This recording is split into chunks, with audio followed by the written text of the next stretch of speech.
Hi everybody, welcome to Caketastic Cakes. It's Jen and I'm going to show you how I made a Screech owl in a tree stump cake. Okay, just like always, if you guys see any tools or supplies I'm using that you need yourself, if you click on the link in the description below, it'll take you to the whole list of things that should be able to help you out. Alright, to get started now on my cake.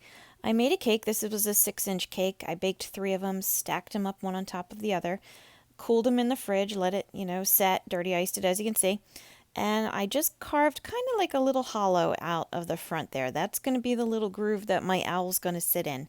So once I carve it out, I'm going to re-ice my little hole, patch it up as best I can.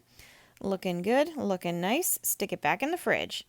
All right, this is fondant, guys. I know I usually use gum paste. This is fondant. Fondant covers the cake, okay? It doesn't get real hard and stiff like gum paste will. So anyway, I'm taking my golden fondant here that I rolled out nice and thin, cutting a circle. You saw I used the cake pan to measure it so I know, the size that it's going to be. And this is going to be the top of my stump. So I'm making it more look like raw wood. I'm using my circles here, as you can see, to make the rings of the tree. I'm just using every single one, just going down my list there. And I'm trying to center them. They're not going to be perfect, which is fine because trees don't grow perfectly. So yeah, a little saved by nature there. I have a couple little extra pieces that I'm using there that are awesome little things I found. I want to say they're like something to do with pipes or something. Anyway, when I get to the point where my rings will no longer serve me, I'm using my knife blade, as you can see, very carefully trying to go around and make nice curves and follow the original circles that are so perfect that are very hard for me to make. For some reason, I just have a very hard time making nice, neat circles. But once I get them good enough, then I'm going to go over my perfect circles there, rough them up a little bit. And you can see I'm putting a few lines going kind of the opposite of everything, just to rough it up, make it look more, I don't know, more natural. And once you get it into a nice looking design, stick it on top of your cake. I'm using my little fondant smoother to make sure it matches up to the edges because, you can smush it like that. Or trim off any extra if it's really sticking out. Alright, this is going to be the bark of my cake. I am going to cut it into sections and then kind of piece it together just because wrapping it all around just seemed a little difficult and I wanted to try this. I saw someone else do it. So I'm trying it this way. I rolled out some brown, as you can see. This is still fondant and I'm roughing it up with my knife. I'm making a whole bunch of, we're going to call these horizontal lines. Just a whole bunch of little ones all over the place. Lots and lots of them. Then I'm going to take my veining tool that you see me using there and I'm going to make some vertical lines. And again, some of them go all the way up and down. Some of them are just little sections, just to kind of give the idea of rough bark. All right, and once you have it to the point where you feel like it's roughed up enough and looks as good as it's gonna get for some of us out there, let's be realistic here. My skills are limited. So once you get it as good as you're gonna get it, just take your section and start wrapping it around the cake. I went with the back first because I knew I had to work around that hole in the front, the little divot I made. So I'm going to tackle that next. The overlay, you can see at the top, it of course folds over. I'm cutting it off. I'm using my X-Acto knife to cut it off, and I'm cutting it off kind of uneven. I'm leaving it rough. I'm leaving it overhanging the top because, again, this is supposed to be, my rough and weathered tree stump. So it's not going to be perfect on the top around the edge there. And you can see also when I'm cutting it, I have those lines, those vertical lines that we made before, and I put little cuts. You see I'm cutting down in between where the lines come up to the top. And when I'm cutting off my chunks of fondant at the top, I'm also doing it kind of at an angle, making it uneven. Again, just trying to get more of that rough, natural look to my bark. Yeah, and now I'm going back over it again. I'm using the veining tool again and just kind of roughing it up even more. I wanted it to be a little bit lumpy, not nice and smooth and flat like you normally want your fondant. So that's what I did, just roughed it up some more. I took another smaller section of that same brown, and you can see I'm kind of marking out where the hole is going to be, where the top of the cake is going to be. It doesn't have to be perfect because we will patch anything that really stands out as being deficient later, but the same idea. So I did my verticals, I did my horizontal lines on it, rough it up, there we go, looking good. Now stick it on there very carefully. And those vertical lines, some of those that I said went all the way up to the top and all the way down the bottom, this is where it kind of comes into play. So when you have your seams and you press them together, and because fondant is very nice like that, you can kind of smooth it together. It will just blend in with everything else, and people won't be like, oh, look, that's one patch of your tree bark, and there's another one. It'll just all go together perfectly. And again, same as before, trim off the top, cut your little sections, make your little lines where it's separated and peeling a little bit. Nice and rough, right? But it looks good. Okay, once you get it looking good, you're going to take your second patch, and I just did the same thing. I held it up, I trimmed it, so it would fit around the circle there in my opening. Put it up against the one seam on the other side, and then trim off the extra so that in the front, you see they come together nicely. I'm using a little bit of water for this one because it seemed like it wasn't sticking together too well, which you can certainly do if you need to. Smoothing them together, make them nice, make your seams look good. And then once you get it all done, you're going to go over it a little bit more, just like before. You might need to add a few lines, might need to add some more veins in it with the veining tool, whatever you need to do, just go over, give it a once over. It'll help blend it all together, and then once you put it together, you see it really looks pretty good. You don't see seams. All right, stick it in the fridge. Okay, we're going to do the owl next. I'm using the same size circle that matched up to the divot I made, which I hadn't measured, which I probably should have. But I found one circle that kind of fits. That's going to be my template, my size template. So I have some gray that I didn't mix thoroughly, so it's kind of marbly looking, as you can see. I am smoothing down the edges so that it's almost bubbled over a little bit. And then I'm putting little divots in the sides there. Did you see that with my hands? I'm using my veining tool to mark off a little curve down toward the center from those points. And that's going to already start to separate out the owl's body. Now we got the head sitting on top of the body itself, kind of. This little piece I'm going to cut a V out of. And that's going to be the ear tufts of the owl. I'm using that same circle just to keep my reference size nice and even and straight. As you can see, trimming it out here and there. I just had it in my hand, so I used it for that part to make my little V part stick out more on the top. And once I have it to a nice angle, nice size, nice height with everything, I'm using my ball tool to just smooth down the edges in the front and on the top. Because again, it has to fit inside that divot I made, so I can't make it too big.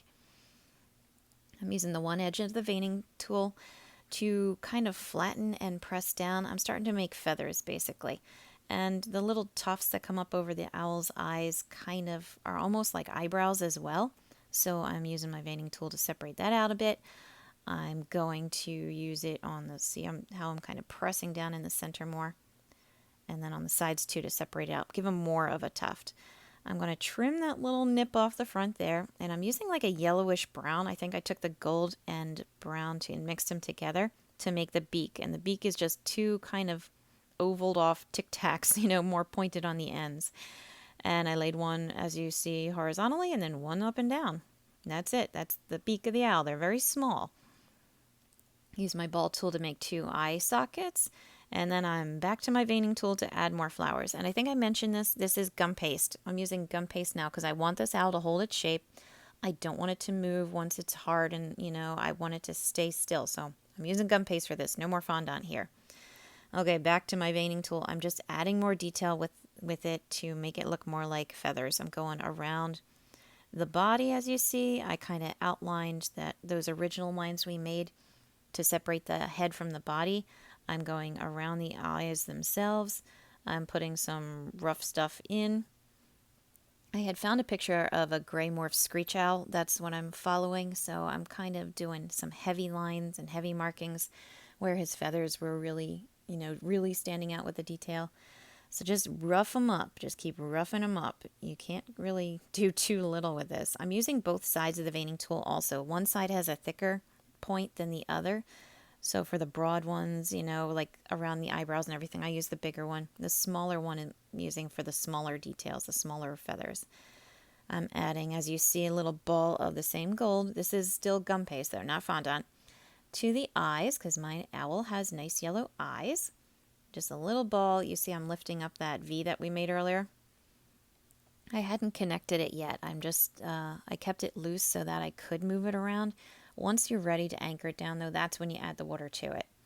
Speaking of adding water to it, I took some black food coloring, added some water to it on my little piece of glass there that I'm working on, and I am just painting over all of the spots in the picture I was following where his feathers were kind of dark because he wasn't a solid gray, he wasn't a solid black, he had all different shades going on in him, which is also why I left him marbled. I didn't just make a solid gray gum paste owl either.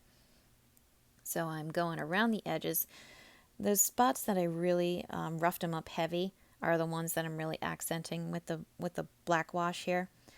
But you're going to see that even if you add too much in certain areas, you can just add a little bit more water and wash over it again. If it looks terrible and you hate it, just get a lot of water on your paintbrush, mop over it, and then use a paper towel to suck it all up, and it'll get most of it off for you so you can kind of redo it too. So again, you see what I'm doing here. I'm going around the eyes, I'm going across the eyebrows, I'm going down the center around the beak. It was really dark there. I've got kind of lines coming down his chest from each eye around the edges again. And some of it's a little lighter, some of it's a little darker. I'm even going to go heavier on it later. You'll see that in a few more minutes. But yeah, just make him rough, make him all different shades because owls are not one color. And once you get them where you like them, just put them aside.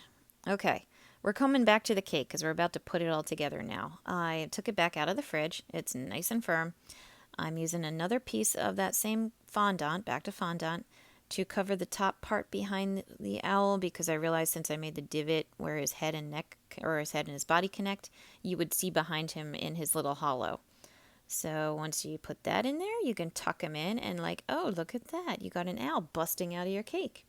And I kind of realized after the fact too, since I made the owl flat, maybe I didn't need to hollow it out, but I don't know. It made me feel better to do it, and it certainly didn't hurt anything. Now to build up around my little owl, to build the knot hole up, I am taking the fondant that I used before and just taking blobs of it and putting it around the entrance. It's going to cover up any little imperfections where the fondant meets the hole, the seam, all that good stuff is going to be all covered up and hidden. And it makes it look now like our owl is more tucked inside of it. I'm doing it 2 rings, I'm going to call them rings, big, just because I felt like one wasn't enough.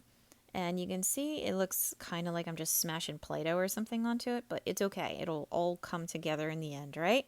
And because the fondant is so pliable and my hands are kind of warm, we'll be able to shape it and mold it and smooth it, and it will be fine.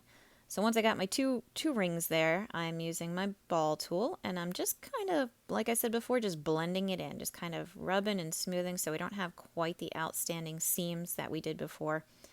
And they're still there, but it's not as noticeable, it's not as strong.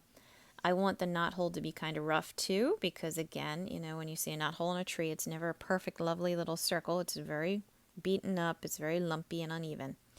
I'm using my veining tool, adding some of those lines to make it even rougher, make it more natural looking. And when you're happy with it, then just moving on. Okay, I'm taking now brown food coloring and adding it to some water and making myself a little brown wash here. And I am painting over the entire top of the cake. I go kind of heavy on it because I wanted it to get down inside the lines a little bit more.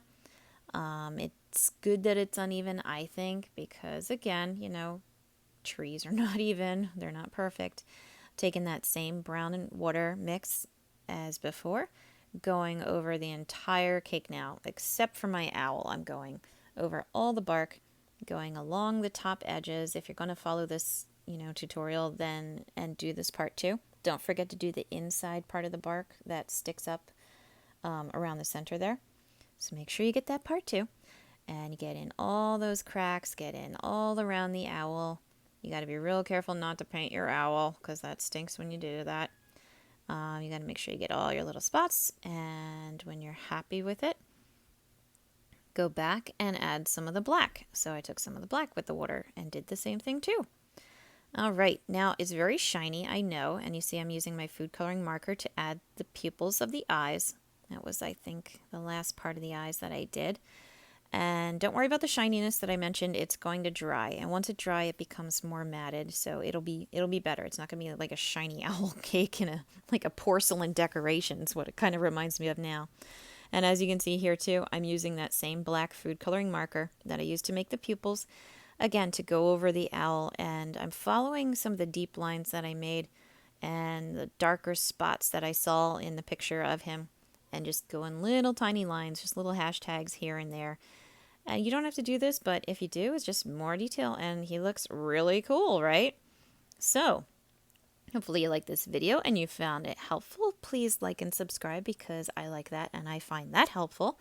I've got lots of other videos out there for you to check out, and as always, thank you for watching Caketastic Cakes.